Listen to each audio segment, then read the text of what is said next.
ඇතෙක් ජම්බු වල ගෙඩියක් කන හැටි දැකලා තියෙනවා. අපි ඇවිල්ලා ඉන්නේ නරදා පාලිකාවේ යුව රජු උල්ලස් සලකන සිංහරාජ මහත්තයා ඉන්නේ. පොඩ අපි දකිනවා දැන් ඇතෙක් ජම්බු වල ගෙඩියක් කන හැටි දකින්නයි අපි දැන් බලාපොරොත්තු වෙන්නේ.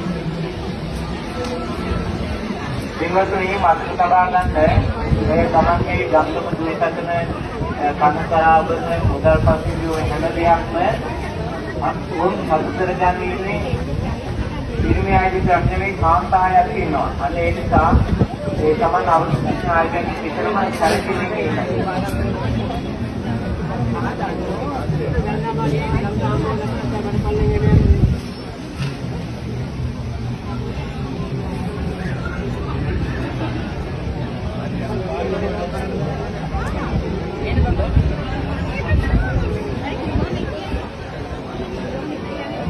ජීවත් ජාතික මහත්මයා